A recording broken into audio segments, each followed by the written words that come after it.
जय हिंद प्यारे साथियों। इस वीडियो में बात करने वाले हैं एसएससी जीडी कांस्टेबल 2022-23 की भर्ती के बारे में, जिसके फिजिकल कंडक्ट हो चुके हैं और मेडिकल होना बाकी है, जिसकी मेरिट लिस्ट का आप सभी इंतजार कर रहे हैं कि कब तक इसका रिजल्ट जारी होगा। लेकिन यहाँ पे आप सभी के लिए एक थोड़ी सी शॉकिंग न्यूज है और आपने टाइटल देख के, थंबनेल देख के आपको समझ में आ गया होगा कि मैं किस टॉपिक के बारे में बात कर रहा हूँ। भर्ती में फर्जीवाड़े को लेके। अब ये किस टाइप का फर्जीवाड़ा है, कैसे चल रहा है, क्या है, इसके बारे में मैं आपको पूरी इंफॉर्मेशन देने वाला हूं, क्योंकि पूरी रियल और ऑथेंटिक इंफॉर्मेशन होने वाली है। साथ ही में आप सभी कैंडिडेट के लिए बहुत ज्यादा जरूरी है। तो अगर आप एसएससी जीडी 2022-23 की भर्ती से सम्मिलित हैं तो इस वीडियो को लास्ट तक ध्यान से जरूर देखें ताकि आपको पूरी जानकारी मिल पाए। और वीडियो पसंद आए तो प्लीज वीडियो को लाइक शेयर करके चैनल को सब्सक्राइब जरूर कर लें, ताकि भविष्य में अगर कोई जानकारी हो तो आप सभी तक डिलीवर हो पाए। आगे बढ़ते हैं और आप सभी को पूरी इंफॉर्मेशन देते हैं। तो देखिए, जैसा कि यहाँ पे शब्द आप सभी को एक देखने के लिए मिल रहा है, फर्जीवाड़ा। अब फर्जीवाड़ा को देखते ही सभी का दिमाग खराब हो जाता है कि भाई आखिर क्या चल रहा है, कहीं हमें नौकरी मिलेगी नहीं मिलेगी, क्या होगा। तो इसके बारे में मैं आप सभी को क्लियर कर देता हूं कि ये फर्जीवाड़ा आखिर है किस तरीके का और क्या अभी प्रेजेंट में चल रहा है। देखिए, यहाँ पे आप सभी को पता है कि अभी आपका रिजल्ट आना बाकी है और रिजल्ट आने के बाद फिर आपका मेडिकल यहाँ पे होगा। मेडिकल के लिए 2 गुना कैंडिडेट को क्वालिफाई किया जाएगा, ये आप सभी को पता ही होगा। ऑलमोस्ट 50,187 यहाँ पे वैकेंसी है, इसके 2 गुना कैंडिडेट क्वालिफाई होंगे डीएमई के लिए, यानी डिटेल मेडिकल एग्जामिनेशन के लिए।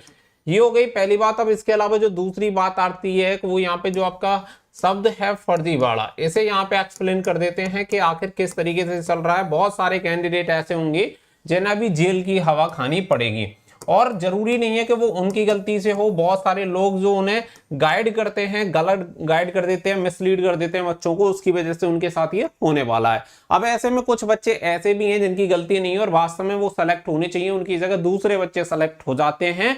और वो कैसे सेलेक्ट होते हैं, क्या रहता है, वो आपको बताते हैं। देखिए, यहाँ पे होता क्या है कि आप सभी को पता है कि आपकी जो मेरिट बनती है, जो आपका रिजल्ट आता है, वो मेरिट आपकी बनती है स्टेट वाइज। अब स्टेट वाइज अगर जब आपकी मेरिट जाती है तो आप सभी को पता ही है कि इसके लिए, स्टेट वाइज के लिए आपके पास होना चाहिए डोमिसाइल, यानी कि आप ये प्रूफ कर पाए कि आप कौन से राज्य के निवासी हैं, डोमिसाइल या फिर पीआरसी, जिससे कि ये प्रूफ हो पाए कि आप इस राज्य के निवासी हैं। अब इसके हिसाब से मेरिट जाती है तो क्या होता है कि कुछ स्टेट आपकी ऐसी हैं जहां पे आपकी जो मेरिट होती है बहुत ज्यादा हाई जाती है, और कुछ स्टेट ऐसी हैं जहां की जो मेरिट होती है, कट ऑफ होती है, वो बहुत ज्यादा लो जाती है। अब बच्चे कर क्या रहे हैं, और सबसे ज्यादा जो खाते हैं ना, वो बहुत सारे कोचिंग वाले बच्चों को मिसगाइड कर देते हैं, जिसकी वजह से वो क्या कर रहे हैं कि जैसे कि मान के चलिए कोई बच्चा है यूपी से बिलोंग करता है, उससे सलाह दी जाती है कि तुम एक काम करो कि तुम असम से अपना रेजिडेंस सर्टिफिकेट बनवाओ, पीआरसी बनवाओ, परमानेंट रेजिडेंशियल सर्टिफिकेट या डोमिसाइल बनवा लो, और यूपी से अगर तुम फॉर्म भरोगे, असम से फॉर्म भरोगे, तो तुम्हारी मेरिट बहुत लो जाएगी और तुम्हारा सिलेक्शन हो जाएगा।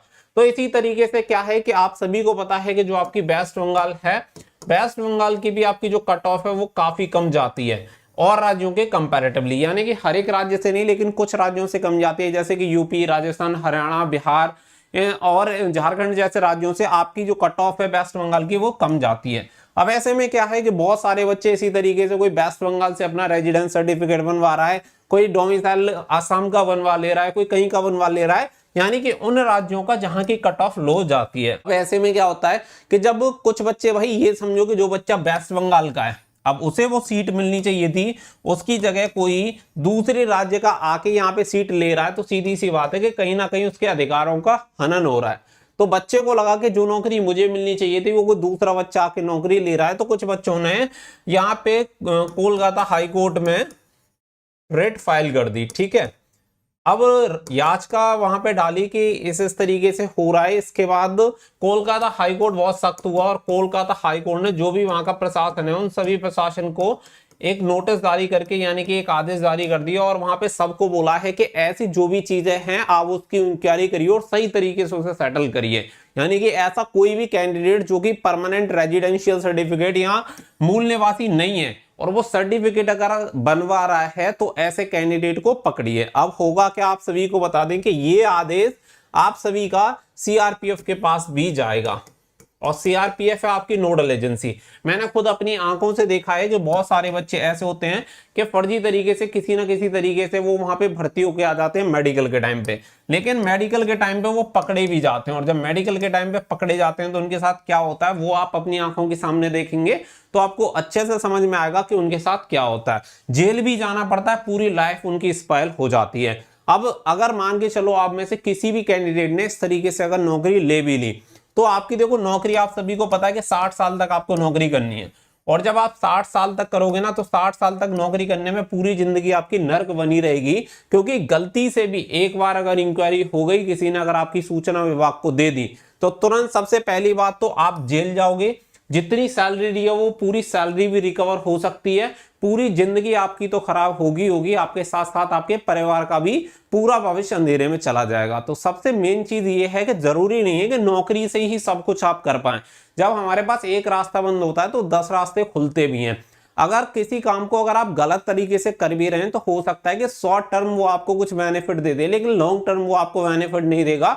वहां पे हमेशा एक रिस्क बनी रहेगी, एक खतरा बना रहेगा जो कभी भी आपके ऊपर आ सकता है। तो इस तरीके से बहुत सारे बच्चे फर्जीवाड़ा करके बहुत अलग अलग राज्यों से डोमिसाइल या पीआरसी सर्टिफिकेट बनवा रहे हैं, जो कि पूरी तरह से गलत है। अब इसमें क्या है, कुछ बच्चों की भी गलती है और कुछ जो मैक्सिमम गलती होती है वो होती है जो गाइडेंस देने वाले होते हैं। अब वहां पे क्या है कि गलत जानकारी दे देते हैं बच्चों को और अपने पैसे बनाने के चक्कर में, क्योंकि बहुत सारी जगह मैंने सुना है कि ठेका टाइप चलता है कि बहुत सारे लोग बोल देते हैं कि भाई मेरी गारंटी है, मैं तुम्हारा सिलेक्शन करवा दूंगा, मुझे 2 लाख दे दो या 4 लाख दे दो। इस तरीके से पूरे पैसे ऐंठे बच्चों से और पैसे ऐंठ के कहीं से सर्टिफिकेट बनवाएंगे, फिर उस बच्चे का सिलेक्शन हो ना हो, बाद में वो जेल जाए या कहीं जाए, उसे कोई लेना देना नहीं है। तो देखो सीधी सी बात है, सामने वाले ने पैसे लेके आपको कुएं में धकेल लिया और आप कुएं में कूद भी गए, क्योंकि सीधी सी बात है उसकी तो पैसे बने।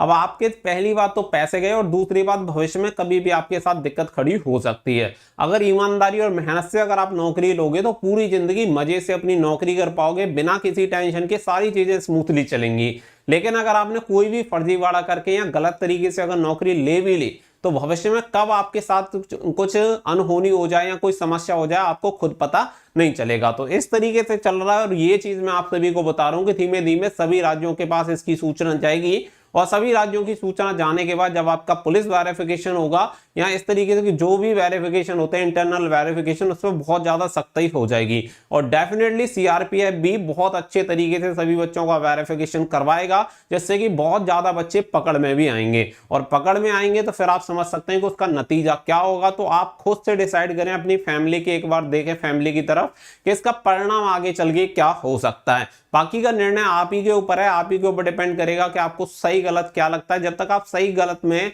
एक चीज नहीं चूज करना सीखेंगे कि सही क्या है गलत क्या है, तब तक आपकी जिंदगी में इस तरीके की समस्याएं चलती रहेंगी। तो सिर्फ एक छोटी सी इंफॉर्मेशन थी जो कि आप सभी के लिए काफी ज्यादा जरूरी है। बहुत सारे बच्चे इस तरीके से अलग अलग तरीके अपनाते रहते हैं और जो कोचिंग वाले होते हैं वो इस तरीके के, और खास करके वो कोचिंग नहीं होते, वैसे ही दलाल टाइप लोग होते हैं जो आपको इस तरीके की जानकारी देते हैं। कोई अच्छा शिक्षक या अच्छा टीचर आपको कभी भी इस तरीके की कोई गलत जानकारी नहीं देगा जिससे कि आपका भविष्य बनने की जगह खत्म हो जाए। तो उम्मीद कर रहा हूं कि ये जानकारी आप सभी को जरूर पसंद आई होगी। अगर आप में से कोई आपका रिलेटिव या जानने वाला है तो उसे सतर्क जरूर कर दें, क्योंकि इस तरीके की समस्या आपकी लाइफ में कभी भी आ सकती है अगर आप गलत तरीके अपनाओगे। तो उम्मीद करता हूं जानकारी क्लियर हुई होगी। अगर आप किसी भी एग्जामिनेशन की तैयारी कर रहे हैं, खास करके डिफेंस कैटेगरी में ग्रुप सी की तैयारी कर रहे हैं, तो आप हमें अनअकैडमी पे जरूर फॉलो कर लें। अवधेश कुमार के नाम से आपको मेरी आईडी मिल जाएगी, जहां पे आप जाके मुझे फॉलो कर सकते हैं। आप सभी को बहुत सारी फ्री क्लासेस देखने के लिए मिल जाएंगे, प्लस की क्लासेस देखने के लिए मिल जाएंगे, कोर्सेज देखने के लिए मिल जाएंगे, जहां से आप अपनी तैयारी को काफी बेहतर बना सकते हैं। तो बहुत सारे बच्चे कनेक्टेड हैं, डेली कंटिन्यू क्लास लेते हैं, तो आप भी क्लास ले सकते हैं। सिंपल सिर्फ आपको फॉलो पे क्लिक कर लेना है, लिंक आपको वीडियो को डिस्क्रिप्शन में दिया गया है, वहां से जाके आप फॉलो कर लेना। आपको फ्यूचर में बहुत सारी क्लासेस मिलती रहेंगी जिससे आपकी काफी हेल्प हो जाएगी और काफी एग्जामिनेशन में काफी मदद आपको मिलेगी। तो उम्मीद करता हूं कि सभी बच्चे जो भी डिफेंस कैटेगरी में ग्रुप सी की तैयारी कर रहे हैं वो सभी बच्चे वहां पे जाके फॉलो। वीडियो पसंद आई हो तो प्लीज वीडियो को लाइक शेयर करके चैनल को सब्सक्राइब कर लें और बेल आइकन पर प्रेस कर लें, ताकि भविष्य में आने वाली जानकारी आप सभी को सबसे पहले मिलती रहे। मिलते हैं नेक्स्ट वीडियो में। Thank you for watching. जय हिंद, जय भारत।